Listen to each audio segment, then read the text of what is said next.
Hey, it's Timmy. I wanted to do a little different video today. Going to talk about purity culture. I've had several comments come in asking me what my thoughts were on purity culture.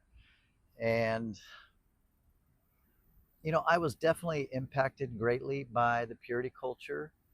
I remember several guest speakers coming in when I was in youth group and the why wait and they just talked about no masturbation, clearly no sex before marriage.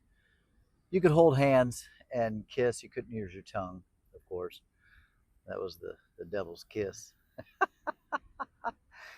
But I think the part that really makes the purity culture so toxic, it's that something that is good, sex,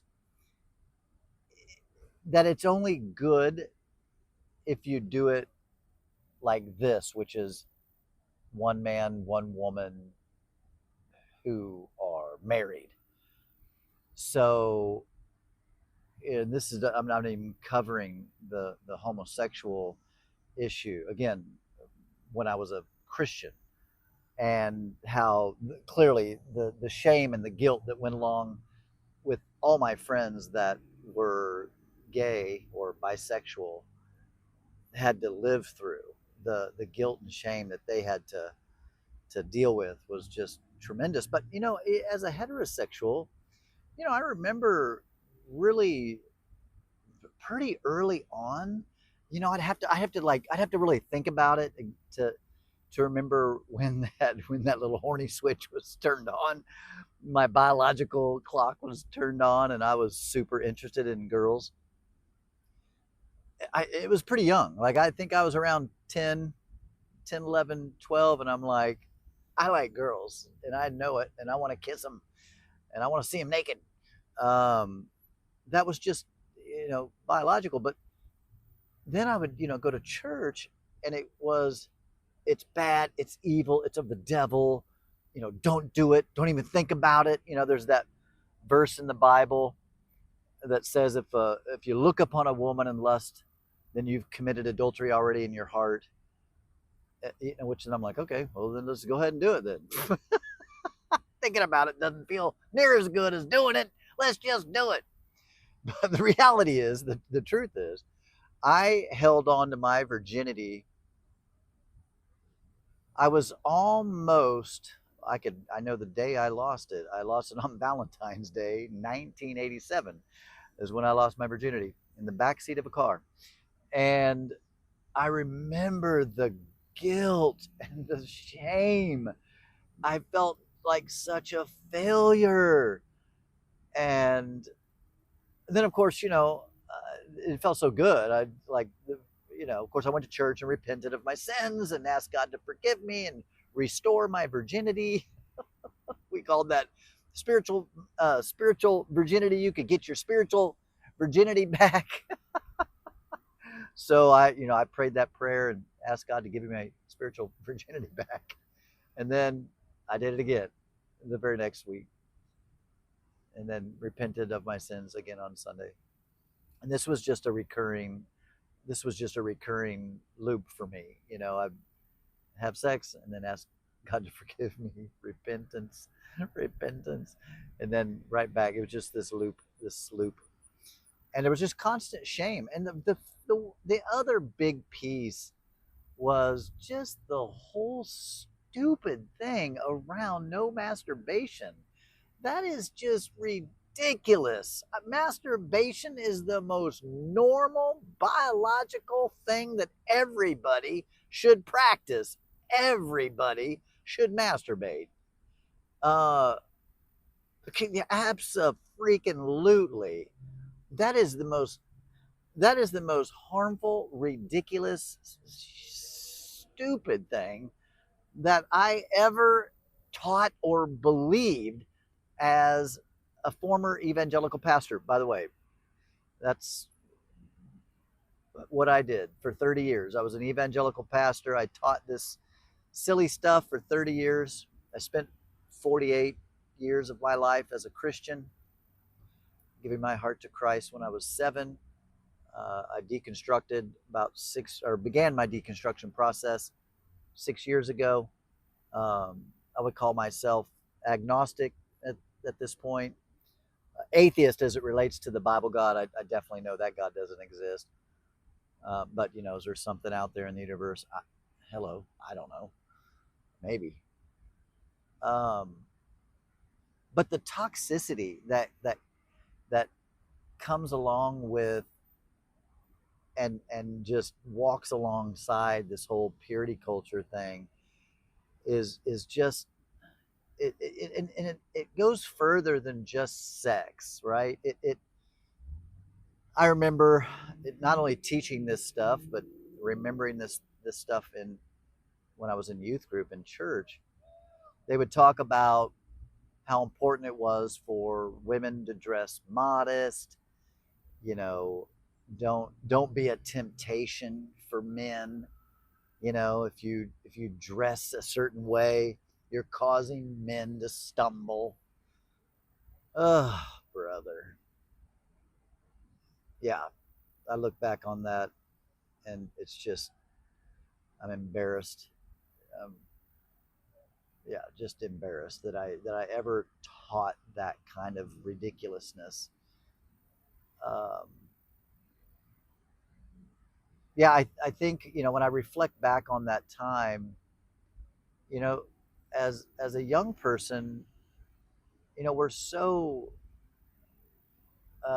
vulnerable to BS and to lies and to believing stupid things. And clearly that's I remember that. I remember um, just being so confused. Like, how is it? Again, I don't believe in God in this way anymore. But I remember thinking when I was younger, like, why is God making me so horny, and yet then restricting the expression of that horniness, that biological thing that's going on. And because the purity culture, it's about abstinence, right? It's about just don't do it. Don't do it. Don't think about it. Don't even do it with yourself. Like, just don't. Just stop, right? Only with your wife can you do this.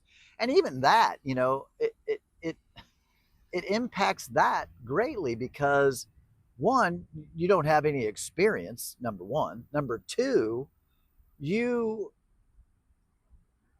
you're told in that culture, and I remember this now. They don't teach this now because this is something that young people don't understand, especially young Christians. I know, I'm old enough to know this. Christianity has evolved, okay? It has changed just in my lifetime, okay? I remember some of the most wacky things being taught that no one really teaches today. Maybe a small group of people might teach some of the ridiculousness that I grew up under. But anyway, so this might shock you, but I was taught as a youngster that oral sex was a no-no. Like, oral sex, not even in marriage. You can't, even in marriage, don't be kissing no pee-pee. Don't be kissing no, like, that part is not to be kissed. The lips are for kissing. That's for the other thing, right? Talk about stupid, toxic, ridiculous teaching. I'll never forget one instructor. I'll never forget this. I remember thinking to myself, even then, I remember thinking, that is just nuts. But in the Bible college that I went to, which is closed down now, it's called Central Bible College in Springfield, Missouri, Assembly of God School. And I forget the name of the professor, but she said, I'll never forget it. She said that God's intention for sex was for procreation purposes only. That means you were to only have sex when you wanted children. If you didn't want children, you weren't supposed to be having sex. Sex was not for pleasure. It was for procreation. It was for having children. And I remember thinking, well, that's stupid and that's ridiculous. I just reject that. That's no way I'm going to live by that rule. And, I tried to live, um, to live purity. I tried to not have sex, and I didn't do a very good job of it. I remember, just every time I'd go out with someone, I'd say, "Hey, listen, I'm saving myself for marriage," and if they didn't share that belief, I pretty much gave in within a week or two. Um, so what I don't know. I don't know what to say about how to recover from that kind of ridiculous teaching outside of, hey, sex is something that should be enjoyed between two people, consensual, clearly. Um, and yeah, now, I mean, I believe in being smart. I believe in being, uh, wrapping that thing up, obviously, unless you want children. Also to protect from, venereal diseases, clearly, obviously. I mean, that to me, that's just, I mean, I would say common sense. And that's just something that you should do. Uh, and I will say this: if you are wanting to save yourself for, especially if it's non-religious reasons, if you're just wanting to save yourself, I've told my son this. My daughter's married. I told my son, "Hey, buddy," and he's 23. I said, "Hey, buddy, there's nothing wrong with having sex at all. Nothing wrong with it." I would say, and this is just, and I've often said this. I don't think this comes from my religious background, but maybe it does. I'll be honest, maybe it does. There's nothing wrong with sex. There's nothing wrong with hooking up. There's not, as long as it's consensual and you're being smart about it, nothing wrong with it. But I'll tell you what I tell my son. I've said, buddy, listen, sex is something special. I really believe that. I believe it's just something special. So make sure whoever you're with is someone special to you. That's it. That's what I've told my son. Feel free to cuss and discuss in the comments below. you know, that's just me. Um, and I've told him a million times. There's nothing wrong with it. If you meet someone and you want to get naked with them, then there's nothing wrong with it. Uh, though I I lean towards, hey, sex is something pretty special. Maybe you should share it with someone who is special to you. Okay. And then, of course, when it comes to marriage, you know, whatever the couple wants to do. I mean, hello, like whatever two people want to do and agree to, and like I don't have anything to say about that. Just do you, have fun, and live it up, live it up. So the purity culture, it's just full of shame and guilt. It's saying, hey, you're dirty. And I remember one of the people that came through the church that I was at when I was uh, in the youth group, and he he took, I think it was a he had two Coke cans, pulled them out of the cooler. One he put up there, ice was dripping off of it, and the other one he opened, took a drink, passed it around the room. Other people took a drink. This was clearly before COVID. No one would do that now, right? Anyway, passed it around the room. Everybody had a swig and all that stuff. And then he was like, he put them side by side, the one that had been passed around and the other one that was fresh out of the ice chest.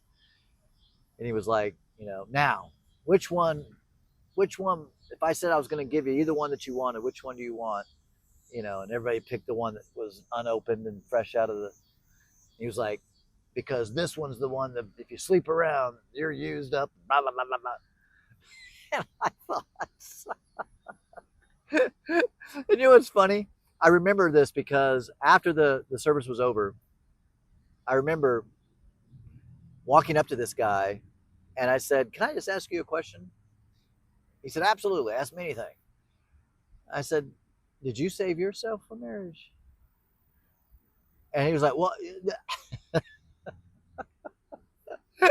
he was him hawing around because he hadn't saved himself. He was touching TTs with other people before he got married, apparently. And I just thought to myself, how ridiculous that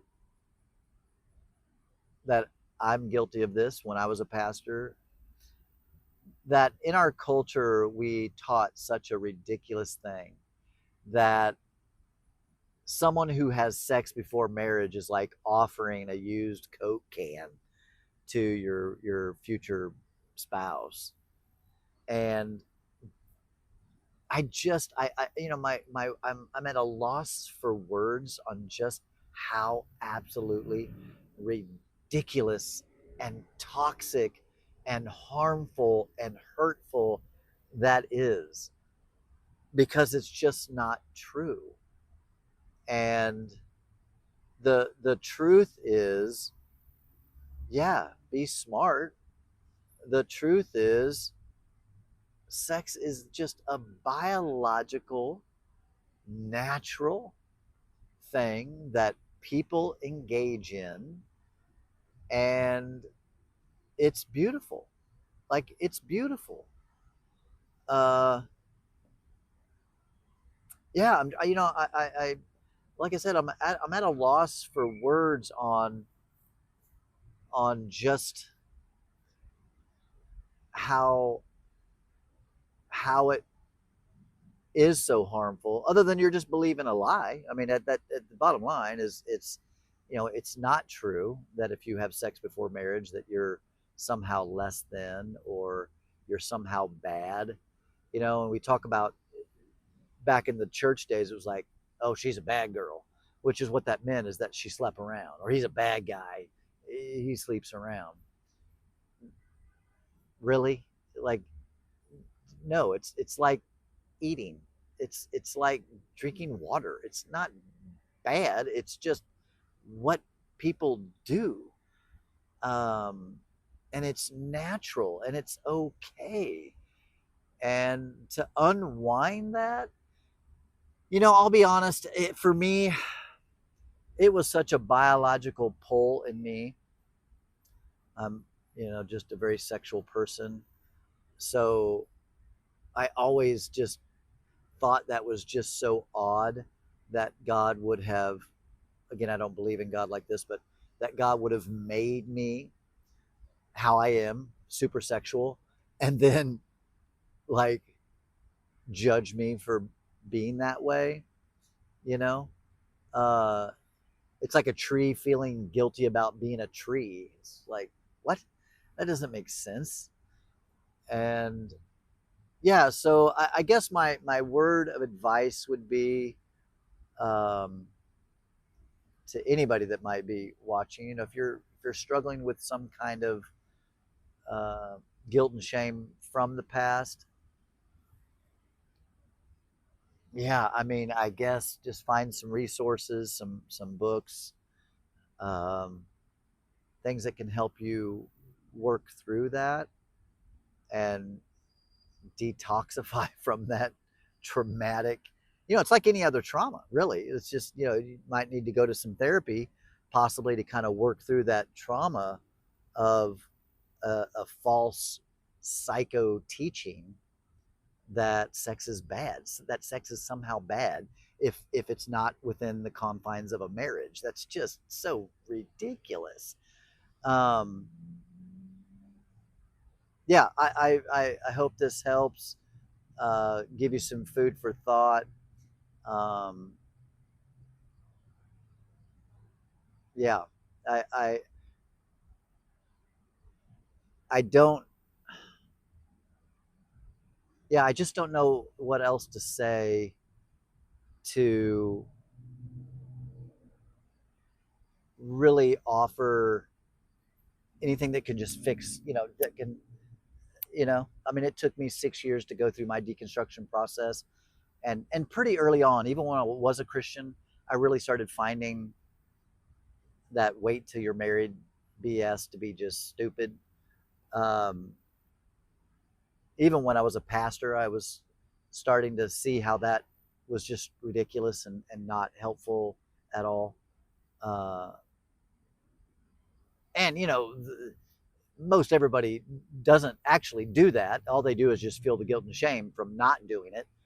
I can't tell you how many people that are Christian who are believe that they should wait to be married before they have sex, and they're having sex. I mean, you know, which just creates more guilt and shame because they believe they shouldn't, yet they do. Therefore, you have guilt and shame. So, goodness, let go of the guilt and shame. Know that it's not bad, that it's fine, and let it go. You know, just let it go. Just literally, like there's a creek out here. Can you see it? I think you can see it in the background. It's like, just put it out on the, let it just float away, and out of your mind and out of your heart, and live free, be free, and don't give that old toxic religious teaching power over your sexuality or over your mind. So yeah, cuss and discuss below, and we'll see you next week or next. What is today? Sunday. So yeah, next Wednesday. Peace.